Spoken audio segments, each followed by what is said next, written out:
Hello guys and welcome back to the channel. Today we have another experiment here, another Football Manager one, but this time it's a bit more unrealistic than the last one.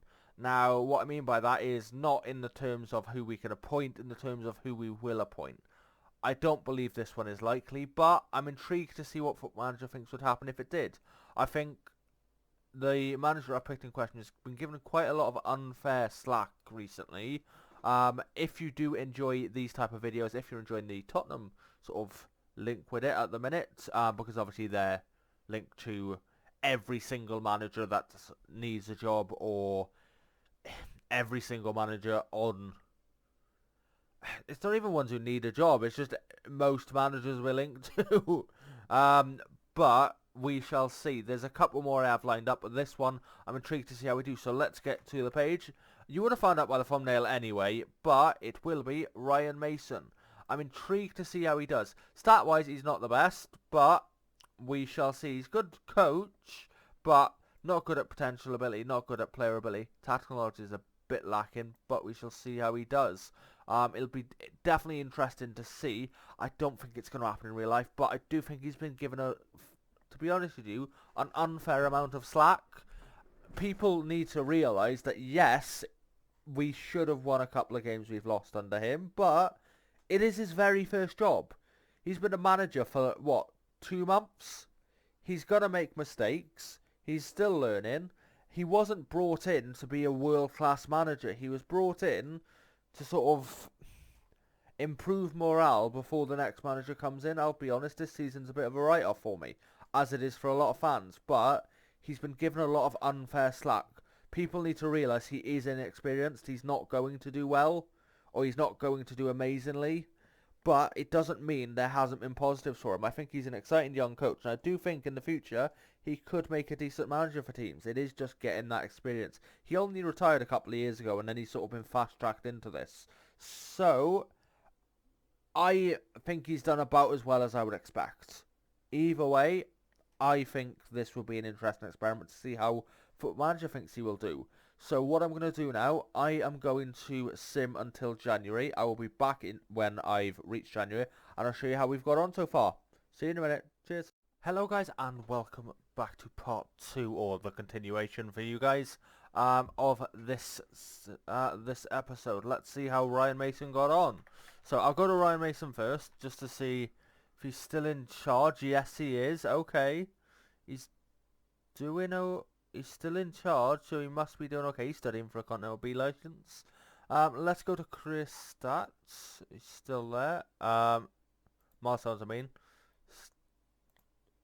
Nothing notable. Okay, he's still there. But let's go to Tottenham. So, currently 9th.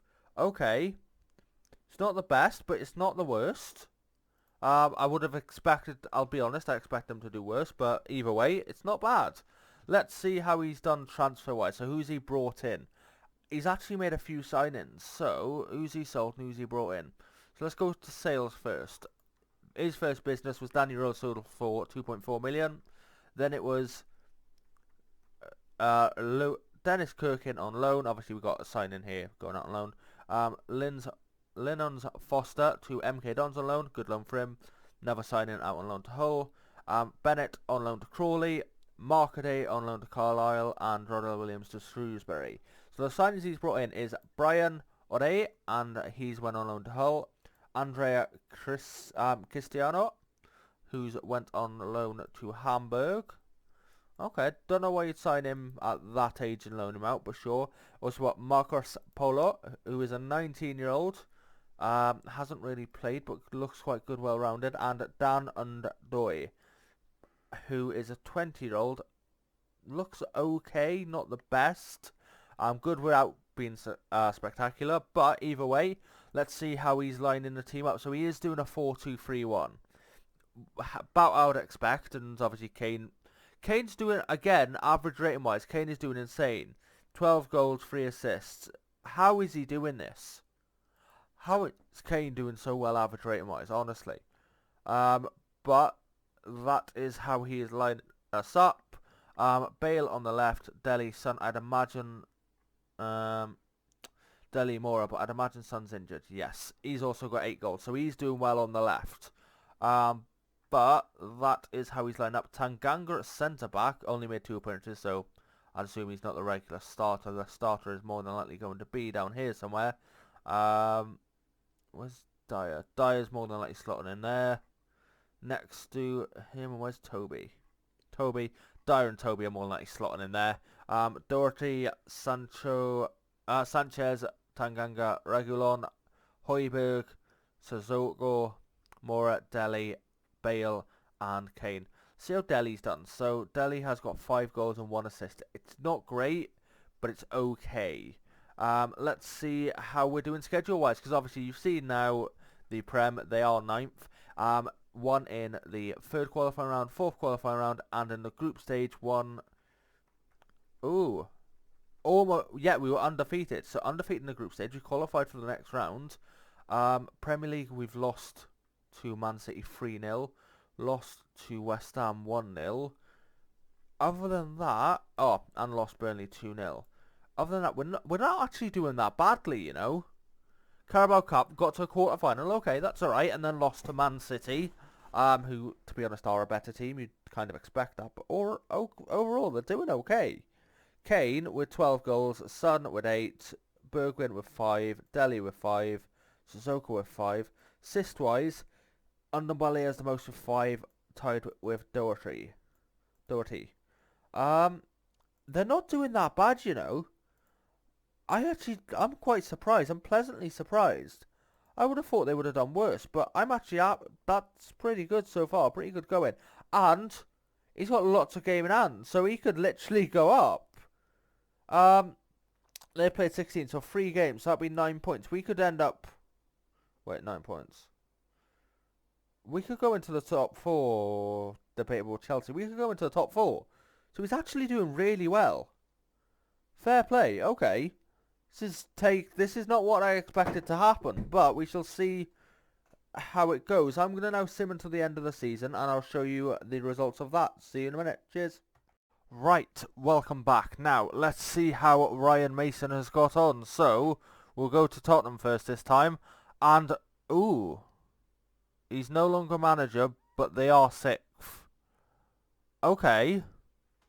Right, let's have a look at... Based on how last episode went, I genuinely thought he was going to stay. I really did. He won 61% of games, to be fair to him. 22 wins, 6 draws, 8 losses. It's not bad. I don't know why he would be sacked, but... So, the 7th for the 2nd. So, let's see how the schedules were up until the 7th for the 2nd. So, around here. Okay. So, FA Cup 3rd round, FA Cup 4th. He was going through in the FA Cup, knocked out obviously in the Carabao Cup 4th round. He was still in the Europa League, and how bad could it have been in Feb? Stage. I don't think you can see it in here, can you? Past positions. Tottenham. How many games have they played in Feb? Right. Let's have a look. So. In Feb, he had played... Right, so let's just have a look at Prem. Just Prem, up until... Right.